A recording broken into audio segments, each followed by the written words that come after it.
Addiction is rife all over the world, and there Correct. really is no quick or easy way out of it. But why is it such a big problem? Is it because we've been going about it all wrong? Let's hear what my guest has to say about this. Merelda Bachiri, thank you so much for joining me. Thank you so much for the invitation. Besides being a recovering addict, I have 15 years clean. I've also been working in this environment for the past 13 years. Sure. And what I was doing 13 years ago and what I've learned since then has drastically changed how I work with the disease of addiction. Mm-hmm. Because for a long time, I think I used to hear these phrases bandied about that weed was the gateway to addiction or alcohol was the gateway to addiction. And I've since learned that that's not true. The Oh, gateway to addiction is early childhood trauma. That's the gateway to addiction. Because fascinating. Yeah. when when we ask the question, I really don't want to know why are you an addict. I want to know why are you in pain? Because the substance is not a problem. It's the solution to your emotional pain. So, in other Yeah. words, if we heal the pain, you don't need the substance. And that makes So, perfect sense. I love what you said. Don't, not why are you an addict? Why are you in pain then is what we should yeah, ask. that's right. Uh, And once we get to the root cause of what mm, is causing your emotional pain, so remember when the first drug or substance is uh, ingested, the mm, addict or the alcoholic will talk to you about sort of like a colossal sigh that happens internally. mm, There's a colossal sigh that they feel like, I found the solution to mm, whatever has been going on inside of me. So drugs never has been and never will be the problem. They are the solution that an addict finds to its emotional problems. mm, So if we are focusing only on stopping using drugs, that's one part. We mm. have to understand, why would a human being, a rational, sane human being, consistently put poison in their bodies? It doesn't make sense. Yes, it doesn't. You're right, it doesn't. Why would they go looking for Why? something like that? Why? Mm, And if somebody has had um, the ability to stop for a while, the mm, 12-step program says that they have been restored to mm. a sane mind again. Why would a sane mind then go and look for the same thing that sent you into insanity? It's Again. because the Mm, underlying issue, all the drugs did was suppress the underlying issue. Without mm, the drug, the underlying issue is back up at the surface. And you don't know what to do with it because you've never been given the coping skills to deal with your emotional trauma. So mm, your only solution is to go back to the substances that gave you a reprieve. That's mm. why they so. That's why today AA will say something like, "We have a 2% success rate." 2% Is it success rate. really that low? Yes, it is. I agree. I agree that it's that Unbelievable. low. So, Mhm. because the underlying issues are not being dealt with. So we If if have been going about it all wrong. if mhm. If you Yeah. are a 12 stepper, right? I Mm, firmly believe in the 12-step program. It's what kept me clean up until this date. But I hmm found out that I need therapy with my hmm 12-step program for my underlying issue. hmm Yeah. Yeah, that makes sense. And I agree because I'm somebody who works with trauma as well. Yes. Uh, we need the therapy to uncover and what the trauma is and heal it, but we need a plan of action also. So what you're saying Absolutely. is that the therapy and the 12-step program together Yes. can help you to be successful. Absolutely. Yeah. Absolutely. Because um, and then when we say the word trauma, Mm, automatically the human brain goes to two types of trauma in childhood. It hmm goes to physical abuse and sexual abuse. Yes, mm. those are the worst The worst of one. any abuse a child can suffer. Mm, But what we're not looking at, we are not looking at the trauma of the first day at school for some children. It's an Mm. extremely traumatic day, Yes. Hmm. right? Especially if there is a propensity to obsessive compulsive disorder in the child, Mm. especially if the child is a sensitive child. Mm. I've spoken to hundreds of addicts and Hmm. asked them always, what was your first day at school like? And Mm. 90% of them will tell me, I felt like an outsider looking in. I Yeah. felt like I didn't belong. It just seemed like everybody else had their stuff together and I didn't have my stuff together. Mm. Right? That's Mm. number one. So the first day of school can be extremely traumatizing. And I find that it affects boy children more than it affects girl children. Because The we first have day of this, school.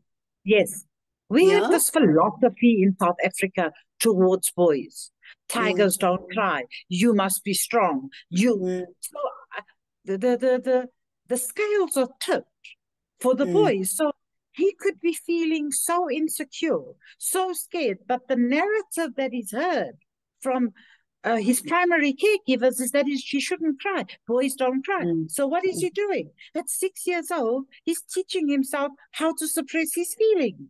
Yeah. Mm. And then we wonder why at 15 he's going to his first rehab. Mm. Mm. Nobody taught him that it's okay to express that you're scared. He's been Yes. constantly told, you must be brave, you must stand up for yourself. How, how do we give a 6-year-old the job of learning how to suppress how he feels? Yeah. This thought process has got to change. Mm. And when it comes to addiction, we're looking at the end result. We have all these hundreds and hundreds and hundreds of rehabs where people are just being thrown in. What Mm. about preventative measures? What about stopping the narrative and telling South African boys that tigers don't cry? Can we Mm. stop that? Yeah. Yeah. Very valid. Very valid. So Merelda, what would you say to, I'm just thinking of past theories about addiction that have been, there are people who say it's genetic, there's nothing you can do about it. There's people who say it's purely a physical dependency on a substance. Is there no truth in all of that?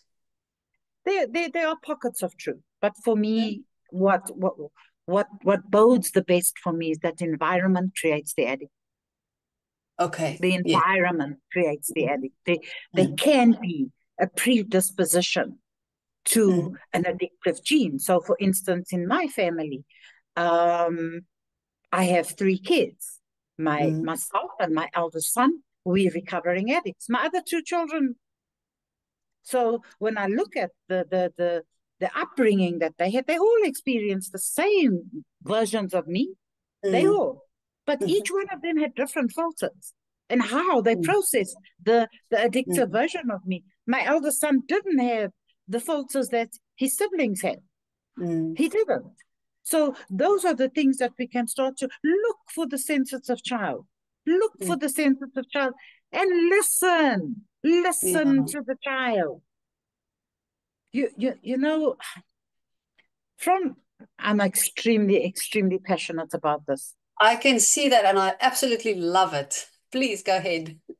So when a baby is born, right? Hmm. When a baby is born, it is loved by these two things, by Mm. these hands. It is caressed, it's fed, it's swaddled with these two things. Mm. At 2 years old, I don't believe that there's a thing called the terrible twos. I don't. Anyway, at 2 years old, the child throws a tantrum. Mm. How is that tantrum responded to? These two things that this child has gotten to know as Mm. love objects now becomes a weapon. Sure. So Yeah. every time you walk as the adult towards the child, it has now got to read the expression on your face to determine is love coming or is punishment coming? Yeah. Mm. So, what we're doing is we are forcing this child to start producing the stress hormone cortisol because it needs to read the expression on my face to be Mm. able to to protect itself against me or to endear itself towards me. Yes. So the minute in a baby's body, in a child's body, the stress hormone cortisol is being produced, it interferes with normal emotional brain development. It does, And this yes. is what we call trauma. Mm, This is what we call trauma. mm, Because I can sit across a 40-year-old man, first time in recovery, and he has the mental capacity of a 2-year-old because he's frozen there. mm, mm, mm. Sure. Otherwise, why are addicts consistently told, grow up? When are you going to grow up? What does it Mm. mean? It means that, yes, I'm 40 years old, but I'm operating from the emotions of a 2, 3-year-old. They never really had the chance to grow up. No, no. Yeah. And what does Mm. a 2, 3-year-old want? I want what I want and I want it now and I want it my way. Isn't that the same thing that we do in active addiction? It's exactly the same thing. Where does Yeah. it come from? So for Mm, me, environment plays a vital role mhm. in who is coming out of that home and going out into adulthood. Sure. Yeah. That is profound and shocking at the same time, what you just said. It's just a perspective on addiction that makes such a huge difference. Thank you for that, Merelda. It's really that's what we need to look at. That's what the world needs to Absolutely. realize. Mm. And look at this. So every human being has there are three basic instincts of life. There's the Mm-hmm. social instinct. That's our Mm-hmm. need to belong, the need to belong to a herd, because the Mm-hmm. human infant is the most vulnerable of all animals in Mm. all species in the animal kingdom. We are the most vulnerable. We Mm. can't survive without the care of somebody older than us. We would Yes. perish, right? Yeah. So that's the social instinct. That's the need to belong. That's why after a baby is born, it's taken straight and put back on the mother's chest to re-establish the connection that was developed in the womb. This is Mm. part of the Mm. social instinct. The next thing is that a baby is given something to drink, or it's offered a teat, or it's offered a bottle. Mm. How does this baby know that it's supposed to suck on that thing? That is the security instinct being instituted, being kicked off. So Mm-hmm. those two we are born with, the social instinct and the security instinct. The Mm-hmm. sexual instinct comes on a little later. Mm. We have been given as infant humans an ability to ask for help. And we ask for help by crying. We show that we are in distress by crying. If I don't cry, my primary caregiver is not going to know that I'm hungry, I'm tired, I have a fever. That's how I ask for help. So we have been taught from birth how to ask for help. That's why we Yes. Mm. cry, right? And then Mm. when I'm 6 years old, I'm told, I'm told by the people that love me that I'm not allowed to express a cry Mm. for help. I'm going Mm. against, it's going against the security instinct. It's Yeah. going against the instinct that kept me alive. Sure. Mm. So if we can talk to parents, you Mm. know, and this may sound harsh, but when somebody says, I'm having a baby, I sit there and I think, do you know what you're doing? Mm. Do you know what you do? Do you have any idea that it sounds so cute? I'm having a baby. It doesn't remain a baby. Yeah. And it needs a mature adult emotionally to give Mm. it the best chance in life. So let's get to people before the baby's born and point out these things and show them the right way to go in order to be able to mitigate. Why are rehab so full? Mm. Why? They don't need to be. They Yeah. don't. Sure. Yeah. So that's where it starts. Yes, that's where it That's the starts. root of it, and we need to, That's right. yeah, Yes. uproot So that. yes, Mm. we have in between the ages of 2 and 12 to Mm. fashion a child's character. After 12, it's Mm. done. It's Mm. done. But can we just start being more present? Start Mm. being more perceptive. that we have 3 children, but each one needs to be loved differently. Mm. And if I am broken emotionally as a parent, what chance does my child stand? What Yeah. chance would my child have of being emotionally intelligent? Mm. So the first group of people where, we look at also going to high school.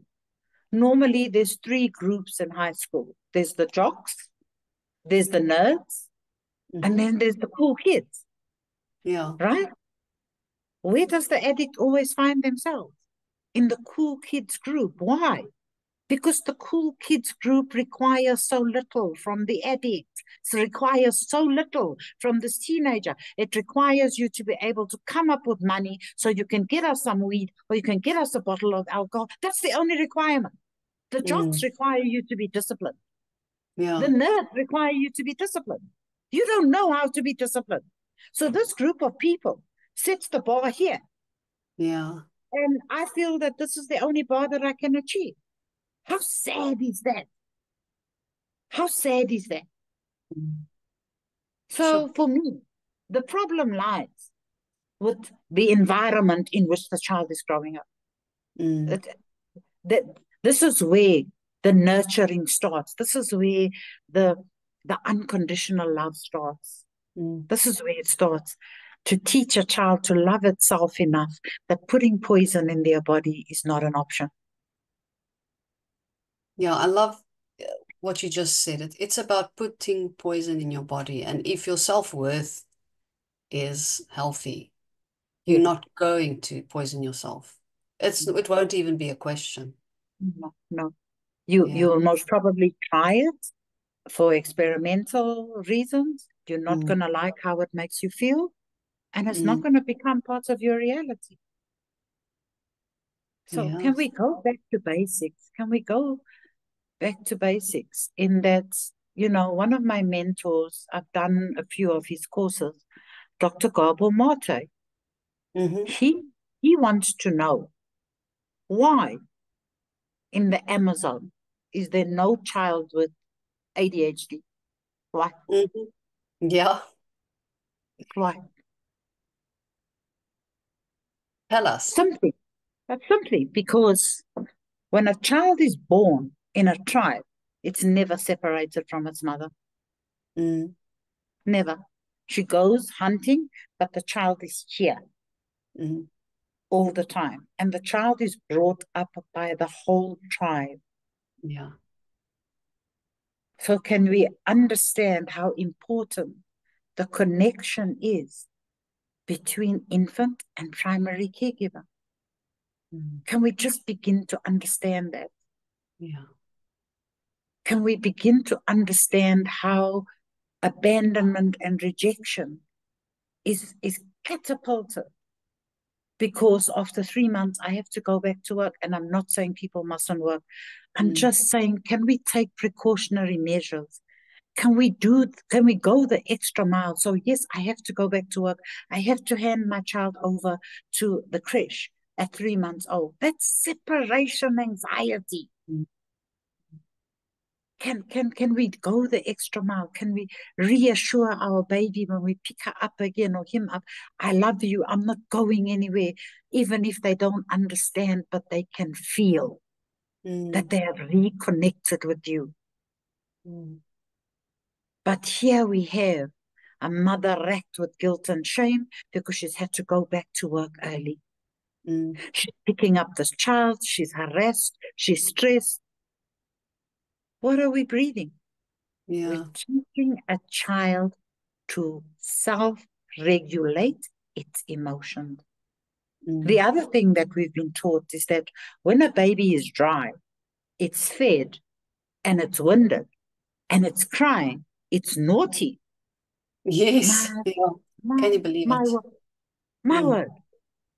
That is the only way that it can tell you that it's in distress. Mm. So if you leave it to cry, you are telling it that it must soothe itself. Mm. You are unavailable to soothe the baby. Mm. And then 15 years down the line, you're visiting them in rehab. Why? Because they were taught to self-soothe at such a young age. Mm. So that's what addiction actually is. It's self-soothing. That's right. It's a way to soothe yourself, soothe the pain, the trauma. That's right. That's right. That That's most right. do you find in your experience of working with addicts, are they aware of their trauma or unaware of their No, trauma? no. Not aware. Unless it's severe, like sexual abuse or Mm, severe physical abuse, yes, they are aware of it, but they are not aware of how it connects to their mm, destructive decisions later on in life. mm, Right? Let's take a child that was bullied at school. mm, I'm using boys, sorry, boys, but do my case study. I'm using boys. Boys being bullied yeah, at school. Already been told at home the tigers don't cry, whatever the case may be. So he mm, goes to school and he's being bullied. He doesn't have anybody to talk to when he comes back from school to tell. If mm, he does tell someone, he's going to be told, hey, stand up for yourself, fight back. Don't be a sissy. That's what he's told. mm, mm, There are 200 school days in most given years. mm. 200 school days. Sure. Right? To be Can you subjected to that. Mm, exactly, exactly? Can you imagine the trauma that child is experiencing every morning? It's dropped mm, at the gate mm, mm, because we told him it's sissy boy to cry. mm. So he doesn't cry. He Toughen finds a up. way to cope. Mm, Yes, he finds a way to cope with the bully. But that's 200 days of consistent mm. trauma. Abuse. That's right. Mm, That's right. So those underlying traumatic issues are sometimes not viewed as the time bombs that they actually are. mm, And that's the trauma that I help a client to connect to, the mm, unseen trauma, the mm. trauma that I've been forced to suppress because it wasn't cool, it wasn't acceptable, it wasn't brave, it was sissy-achtig to be able to come home and lay on my father's lap and cry and say, I'm being bullied. And my dad to say, I understand, my darling son, I will help you sort this out. Mm. Nee, wat is verkeerd met jou? Yeah. What must the child do? Must self-soothe. Mm. It must self-soothe. It makes So sense. it gets lost. Child is lost. Mm, It's living. It's living in fight or flight mode 200 days a year.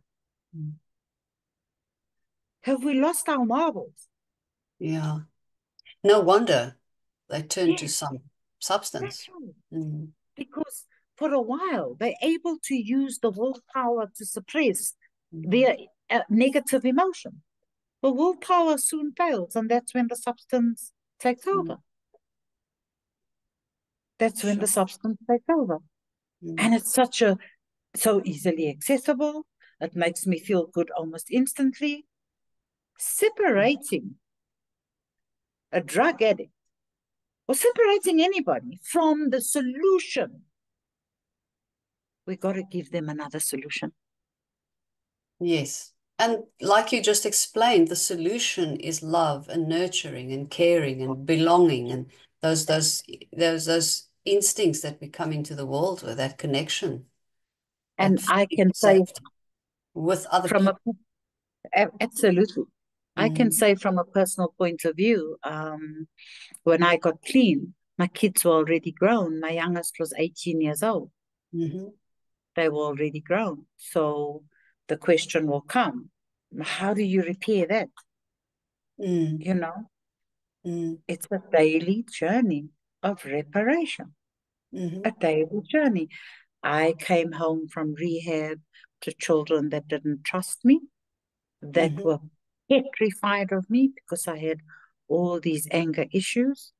mm, And I'm not going to say I tried in the first 10 years to be what I thought they needed me to be.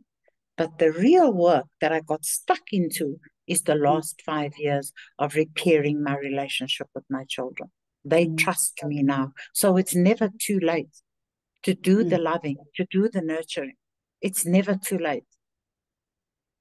They are never 100% lost to us. They mm, remain lost to us because I'm lost to me.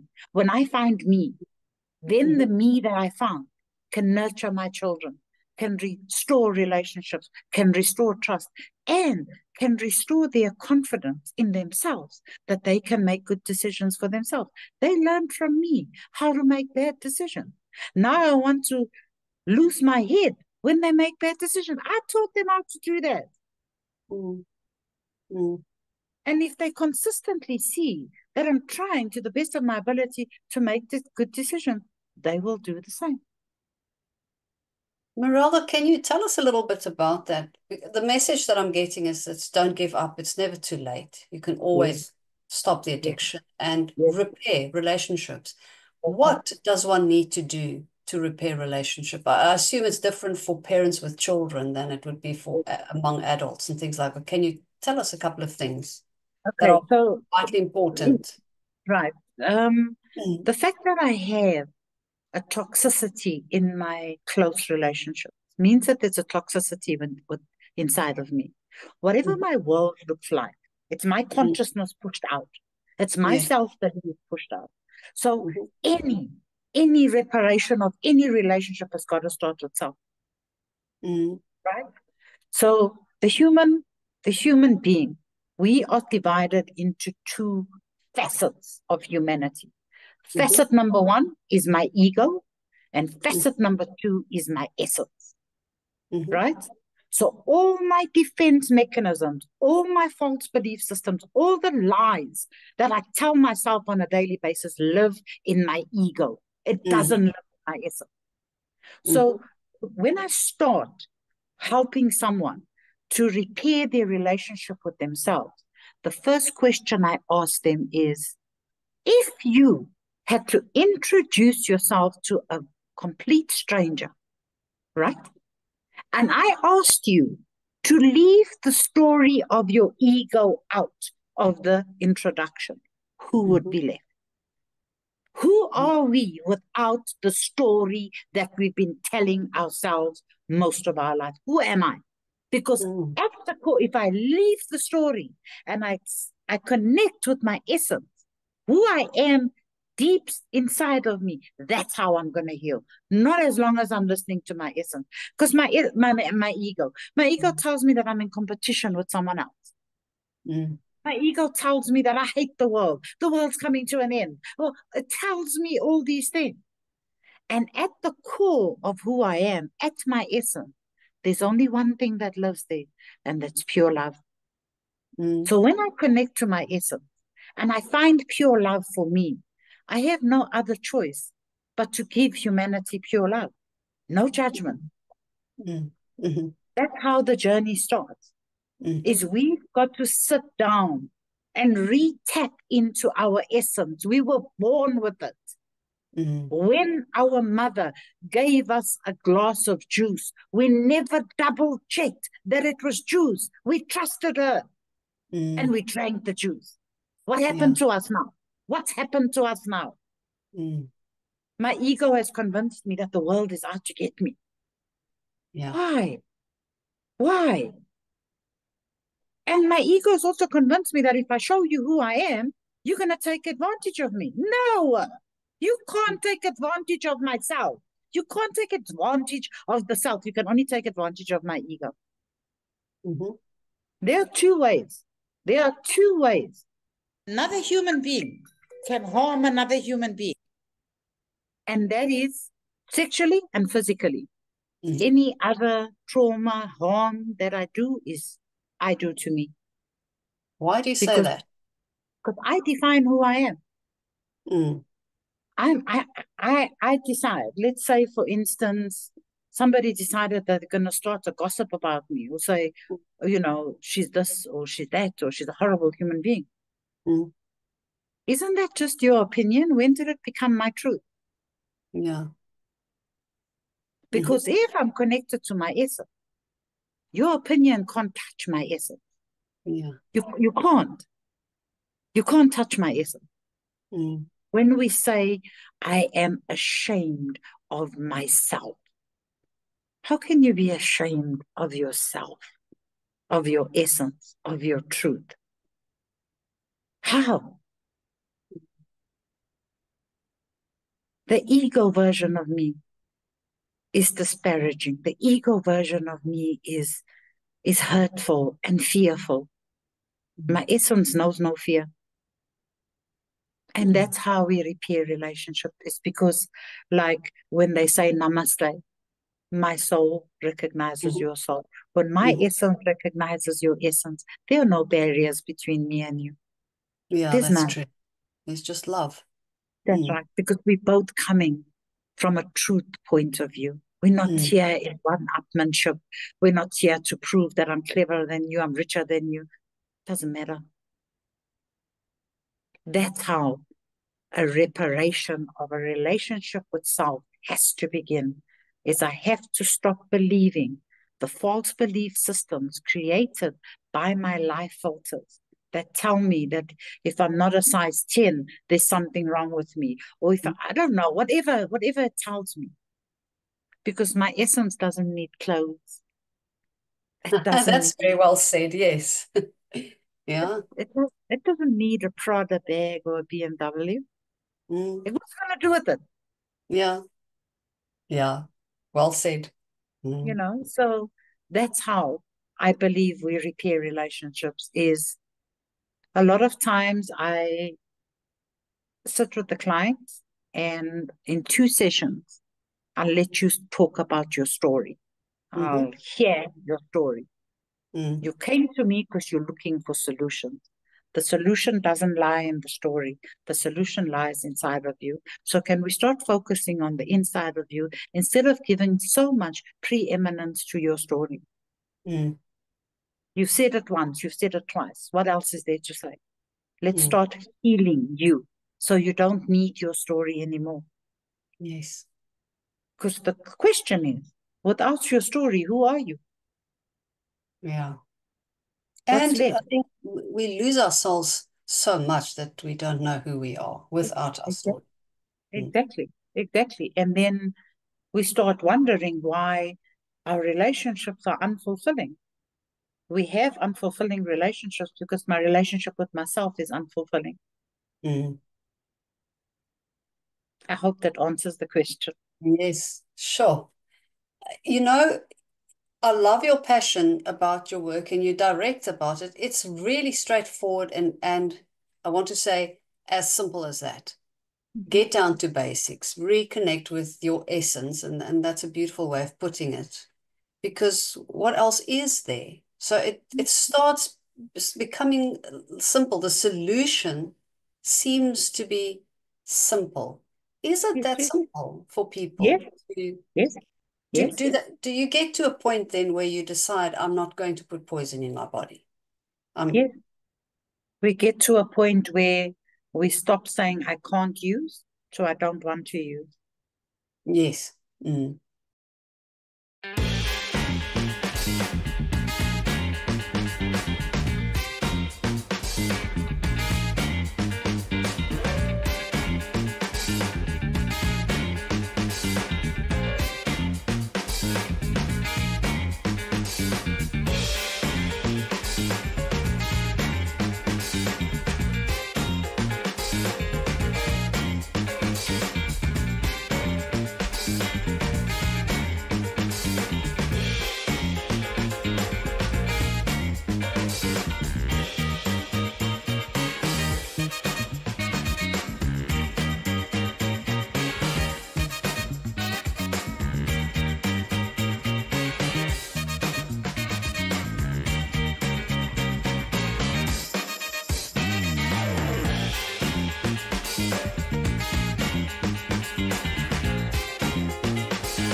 I remember I used to smoke, which I also regard as an addiction. It might not be generally regarded as such a severe addiction. And I stopped a couple of times, but it would last for a couple of months or a couple of weeks, and I would smoke again, and I would actually smoke more than I smoked Yes, before. And Yes. then I did eventually stop. And what made the difference for me is I said to myself that I am not a smoker. Mm-hmm. And that Mm-hmm. was the thing that helped me. And that's what I've been telling everybody that I've helped with it is that's changed in me. I am not, I'm a non-smoker. I don't smoke. That's good. Yeah. And So yes, that's who I am in my essence. Yeah. absolutely. And reframing my narrative Mm. is the basis for Yeah. healing Mm. my relationship with myself because my narrative has been so destructive. Yes. I've recently been bringing this into clients' awareness is that being my own inner critic is one of the easiest things to do. Mm. Mm-hmm. So I challenge you, can you become your own inner cheerleader? Why not? We should be, hey. Yeah. But we're afraid. We're afraid that people are going to say I'm arrogant. Yeah. We're afraid to cheerlead myself. We're afraid to to to let people know that I have these good qualities. Mm. But when I sit down with people, I have no problem saying, "Oh, I hate this. I hate this. I can't Yeah. stand it." Mm. Wow. So it's Mm-hmm. okay. It's okay to be a critic of self, but it's Mm. not okay to be a cheerleader of self. How does that make sense? Yeah. Most of the time, we ask people, "Tell me 5 positive things about you." They stumble. Yeah. Tell me 5 negative things about you, and it rolls off the tongue. Really. Mm. Yes. Why? Sure. Mm. Why? Probably because those are things I hear often also as well, eh? The negative. Exactly. But that's society. Society tells us that it's arrogant to be your own cheerleader. It's arrogant to be your own critic. Mm. It's arrogant to be Yeah. your own critic. Mm. You are actually telling your essence that it is not worthwhile. That's arrogance. Mm. So, Yeah, I you're put a abusing challenge yourself out. actually. Yes, I put a challenge out to people and I said, okay, go to the supermarket. Go to the supermarket. Greet the cashier. Greet her and tell her, I had a good day today. How's yours? Mm. Right? No, no, we're not going to do that. We're going to complain about the Mm. queue that's too long. We're going to complain that she's not greeting us. My goodness, Mm. can we stop? Yeah. Yeah. What about the gratitude that I'm Mm. able to fill a trolley with groceries? What about that? Mm. Who cares how long the queue is? Yeah. And then I become my own inner cheerleader. And I say, I'm a cheerful person. Mm. And I promise anybody that the sky is not going to fall in when you praise yourself. It's okay to do it.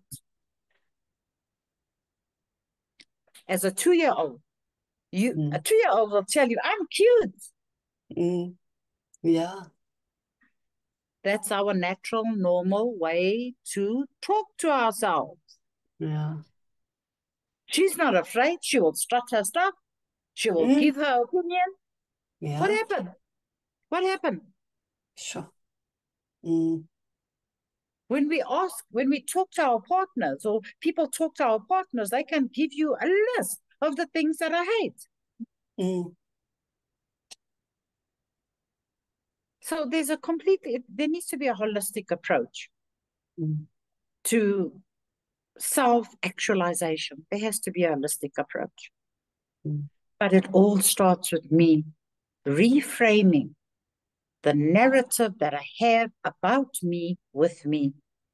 Because if, for instance, I keep on telling myself I'm worthless, I'm useless, I'm stupid, I don't have a degree, Mm. I'm never going to allow another human being to do that to me. I'm going to stand up and defend myself. Mm. But why do I need another human being to do it for me? I do it so well to myself. Yeah. When somebody compliments you and says you have a good heart, oh no, don't say that. Keep quiet. Yeah. So yes, I do. Of course. Yeah. Because when somebody says, "Oh my goodness, you are so angry," well, you haven't even seen how angry I can get. Yeah. Don't make sense. Mm. We've Yeah. lost our way, and we We have to find our way back to self. mm. I Very think true. Very that's true. me in a Yeah. nutshell. Yeah. Thank you, Merelda. That's profound. And again, I just love your passion. Thank you. Yes, it's so nice to feel your energy and hear you say these things as they are. It's straightforward. It's Yeah, simple, actually. We need to yeah, just get in touch with our own essence. It's that's right. beautiful. I love how That's you right. expressed that. Thank you. I want You're to welcome. ask about addiction in general. Mhm. Um, if we think about it, there are many things that come to mind, drugs and alcohol, those sort of things. But are there other things that people can be addicted to? Uh, Absolutely. apart from the substances that we know, the Yeah. poison that people put in their bodies. Can you maybe give us some examples? So, and those are called process addictions. Mm-hmm. Okay. That's Okay. gambling. Gambling. That's on top of the list. Gambling is a process addiction. Mm-hmm. Sex addiction, porn, gaming. These are all process addictions.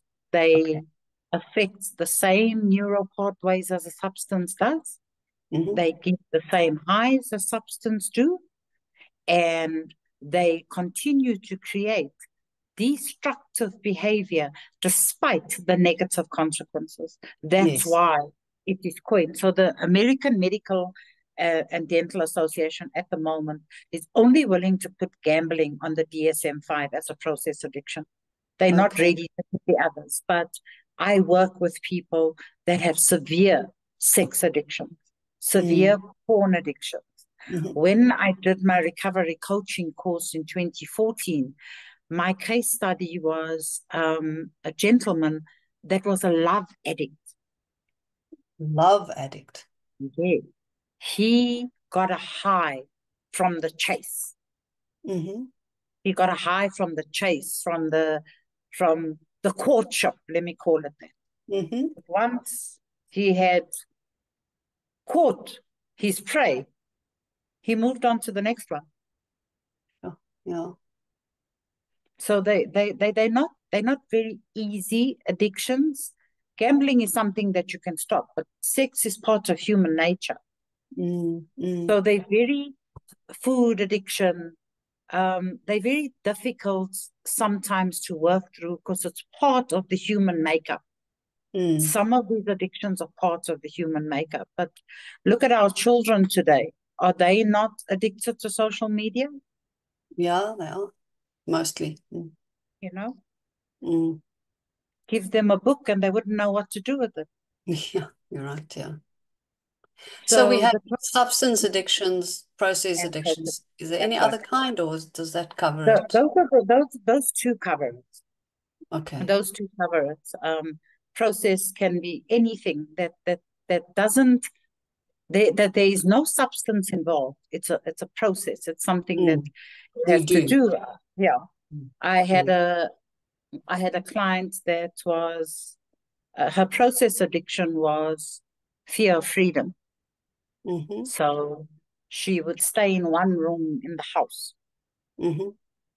Her fear was leaving that room, but Yeah. she would stay there for up to 5, 6 hours. And the high was when she stepped out of the door, there would be that colossal sigh that I spoke about.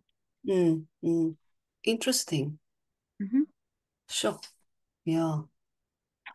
So of the different types of addiction, and there are so many, Mm-hmm. is there a hierarchy of what is easier to cure, if I may use that? Would we actually use that word? Or what is harder to cure or to get to Oh, heal from? What is the right term these days to use? okay. So I'm going to use the word stop, Stop. right? Okay. Stop. Mm-hmm. Okay. So some drugs Mm-hmm. are not physically addictive. Mm-hmm. The ones that are physically addictive plus psychologically addictive. Mm. Those are the ones that people tend to struggle to stop. Mm. That Okay. would be, I would put heroin in that bracket, Mm-hmm. because heroin is physically and psychologically addictive. So a lot of heroin addicts want to stop, but they are so afraid of the withdrawals, because the withdrawals from heroin are mind-blowingly painful. Mm. Okay. Yeah. So for me, that is the only one that I'm willing to put my name to. That is very difficult to stop Mm. using. But to put down a substance, to put down a process, I Mm. have got to have some type of psychic change in order for me to stay stopped. Stopping is not Okay. the problem. It's the staying stopped where the Mm-hmm. problem comes. And Mm. why it's difficult for me to stay stopped is because I'm still dealing with my underlying untreated emotional instability. Mm-hmm. As I And work for, on my emotions, mm. then it becomes easier for me to stay stopped. Mm. And for some people, you mentioned what, how important environment is. Some people might stop the addiction, but they're still living in the same environment. They're still in the same relationships, or, they still have the same challenges in their day-to-day lives, which makes it very difficult. It does, but And you can't just change when everything at once. it isn't about changing the environment. If Mm-hmm. that's the environment that you have to go back to when you leave rehab, well, that's the environment you're choosing to stay in. What has to change is my reaction or my response to the Mm. environment. Okay. Because people work in jobs that they hate, Mm. and they have to go to rehab for 21 days. They're still going back to the same job, Mm. but how they view that environment is going to be the deciding factor for them. Yeah. So the onus lies on the person in recovery, because when I change the way I look at things, the things I look at change. Yes. Yeah. So we're back to the essence. It's about who I am. What There are we the go. choices I make? What are the decisions I make? And what are my actions going to take? Yeah. That's right. Wow. Yeah. Marella, one last question. And this is a question I get so often. Mm-hmm. Um, Parents who discover that their children, teenagers, adolescents, are using drugs. What would your advice be? Some people say intervene immediately, as harshly and strongly as you can. Some say send them for therapy. Some send them away and isolate them. We know that doesn't work because we need the love and the connection and the belonging. What? But parents are, and I see this so often. The question is, what do I do? What is the best course of action that I can take to help my child? Okay, I'm going to say what you mustn't do. Okay. Okay. Don't come to your child angry. It's angry. That's why it's doing that. Okay. So Yeah. don't come to your child angry. What needs to be established? It needs to be re-established a trust connection between the child and the parent, Mm-hmm. right? So yes, you are angry. Yes, you are worried. Yes, you are scared. But you're going to have to put you on the back burner at the moment. Your child is in trouble. Can we please identify that Mm-hmm. and understand that my child is in trouble? So my Mm. child doesn't need a running inventory of what an amazing teenager I was. I would have never done this. That type of narrative has to stop. You're setting your Mm. child up to fail if you are making them compare a version of you that nobody can prove that you are Mm. telling the truth. You've Mm. got to be honest with your child. So if it's something that you did at 13 and you tried to drink or to drive, tell your child. Open communication. Let Mm. your child know that they can trust you with anything. But Mm. that means, parent, You have to get off your high horse and stop seeing it as if you have been wronged. Your Mm-hmm. child is screaming out for help and attention. That's why it's doing that. Give your child that. Help and attention. That's right. Mm. And no family intervention, no calling uncles, and no. Sit Mm-hmm. down with your child and start the conversation with, I love you unconditionally. Tell me how I can help you. And they may not answer you on the first time. You got to keep being consistent.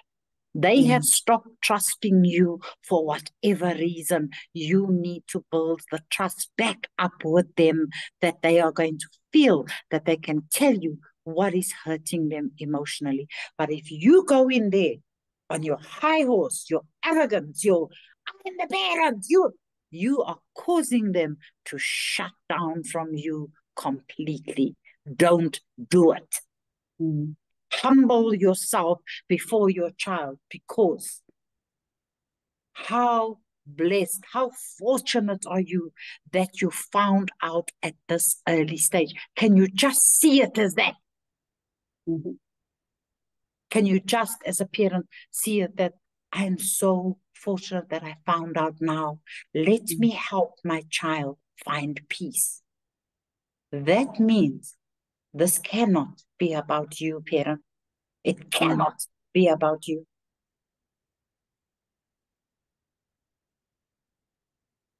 I'm taking away your phone. I'm saying you're punishing. Same thing that you did when the child was a baby and it cried out for help and you ignored it. This is the same thing. Mm. If you're Mm-hmm. going to make it about you, you are ignoring their cry for help.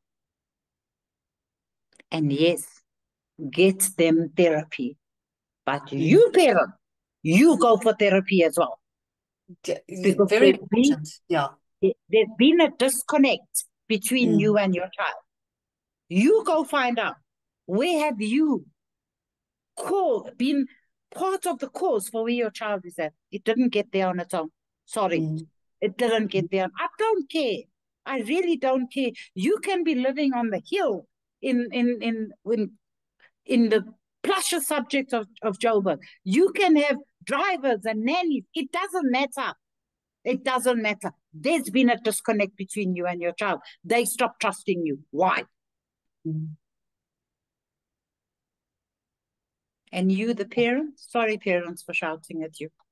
You, the parent, you need to go and find out, where are the gaps in my parenting that I can Mm. close those gaps Yeah. and my child can feel safe in my presence again. Mm. Why is my child looking for outside validation? Because that's what drugs is doing. It's giving him outside validation. It's making them form part of a group. I fit in. I belong. Why is it looking for outside and such destructive outside validation? Has Mm. something happened to his validation in the home? Yeah. Parents need to be very honest with themselves and take a deep look at where there are gaps in their parenting skill. Mm. Those are hard questions to ask and hard work to answer them, but it has to be done. Yes, Because if we don't heal, then our children can't heal their wounds either. absolutely, We have to break those absolutely, cycles and start the healing absolutely, ourselves. Mm. absolutely. So they see, let's use a worst case scenario. They see you and dad fighting, swearing, calling each other names, and the next day it's like nothing happened. Mm. Well, what do you think is going on in your 14-year-old's mind? What Mm. do you actually think? He's heard dad call you derogatory names. He's heard you saying, I wish you were dead. Mm. Really?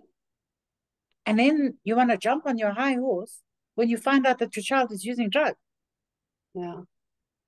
After that colossal breakup, after that colossal argument, did you sit your children down and apologize for creating an unhealthy environment for them? Because both of you are in ego. Have you done that? No, Yeah, no, that never gets done, I think. no, Hardly ever. Yeah. no. So how Mm, do you think this child must cope? mm, So it doesn't know when the next fight is going to happen. It doesn't know if the next fight is going to escalate to violence. So you're causing your child to live in hypervigilance. And mm, then it takes a drug that makes it feel like it's it can relax. And you mm, want to get angry. You don't have the right to. yeah.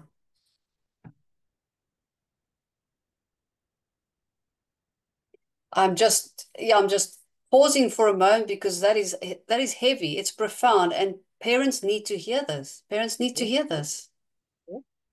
Yeah. yes. Stop, stop, Yeah. Mm, stop arguing in front of your children and expecting them to absorb the negativity and to process it. Stop it. mm, yeah. Because I can't. No. Where's the coping skills? Clearly, the two of you are standing and screaming at each other. You have no coping skills on how to deal with conflict. How do you think they must? Mm, yeah. So parents need to get off their high horses and this arrogant thing that they sit there and say, I'm the parent. I will tell you what to do. Fine, Mm. do it that way. But you'll be visiting them in rehab for a long time. Or repeatedly, that's what I've seen. They go in and they come out, and they go Right. in and they come out, and there's not really a difference. They just get better at lying and hiding what they're doing, basically. No. Yeah. Sit down and ask your child, that mom and dad got into a horrible argument yesterday. Please tell us how it made you feel. What do you have to lose? Yeah. What do you have to lose? First, you're teaching your child that it's okay to talk about difficult and hurtful situations. Mm, And mhm, secondly, you are telling your child, I'm available to hear you. But mm. stop telling children, don't do as I say. Yes. Yeah. Yeah. And we need to set the example. We need to model the healthy behavior to our children. There's no getting around that. But I always say to parents, if you've lost control and you've had a terrible argument or you've misbehaved or made a mistake, that's human. So just do the follow up that's necessary. Admit that you made a mistake, apologize for what you did, and have that conversation to reconnect when the connection has been damaged. That's right. That's right. And tell your child, like, I'm sorry. Mm, The minute a parent sits in front of a child and owns their stuff, yeah. the child begins to see the parent as Mm, a whole human being that has assets and that has defects. mm, You know, when a 13-year-old girl has a boyfriend, and I hear the mother saying, when I was your age, I would I want to strangle her. I want yeah. to strangle her. Mm, Because what are you doing? You're setting this child up to fail because mm, that's not how you were when you were 13. Why are you trying to paint a picture of a saint that your child will never be able to live up to? How yeah. cruel is that? Mm, yeah. So when you find out that your child is using love, understanding, compassion, empathy, and understanding, Mm. And those are basic human needs. Those are things we all need. go and do your research, parents. Go and find out about the disease of addiction. Equip yourself with information, Mm, you know, so that you can have a knowledgeable conversation with your child. But mm, please don't try and scare them. yeah. Don't try and scare them. They are already afraid. That's why they're using, because they're fearful. They're afraid of life. Mm, Now I'm gonna send you to boarding school. I'm gonna send you to the farm. Don't try and scare them.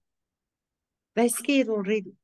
mm. I'm Love glad you them. said that because, and you said earlier also, they're angry already. They're already Yes. angry and scared. So don't make it worse. No, Yeah. no. Mm. No, whether Yeah. the time has come for you to show up as a parent. Mm. And you, the parent, you need to define what that means for you. Does it Mm. mean that I give you everything that you need physically? But you can clearly see that I have everything that I need physically and external. But there's something missing emotionally. Mm. Am I, as a parent, willing to meet my child where they need me emotionally? Mm. Stop throwing it in their faces. After everything I've done for you, stop it. Please stop it. Mm.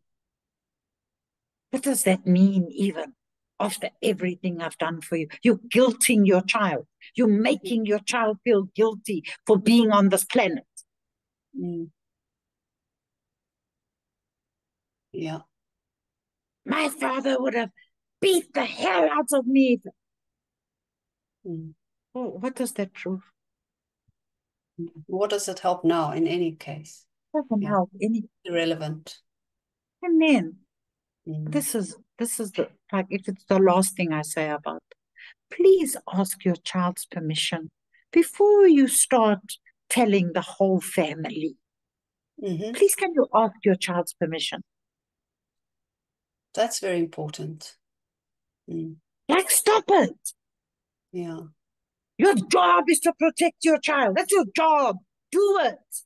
Mm. So now you're on the phone. Can you believe he's using drugs? So the next family function, who's the pariah? Your son. Yeah. You did that. Mm. Stop it. Mm. Sure. Yeah. In order to stop the addiction, we have to stop the trauma because it seems like the way parents react and respond to this is Absolutely. traumatizing as well. Yeah. Absolutely. Stop the Absolutely. trauma to That's right. stop the addiction. That's Mm. right. That's Yeah. Sure, Merelda, thank you right. so much. This has been very insightful. And yes, I love, like I said to you in the beginning, I love to keep the conversations raw and real. And this is raw. This has been raw and real. And you said so many things that people need to hear, so many things that the world needs to know and understand. Thank you so much for that. I'm very grateful. Thank you so much. It's been awesome chatting to you and for allowing me to be who I am, with no script, Yeah, because this is who I am. and it's beautiful. I absolutely appreciate it. Thank you. Thank you. Thank you so much.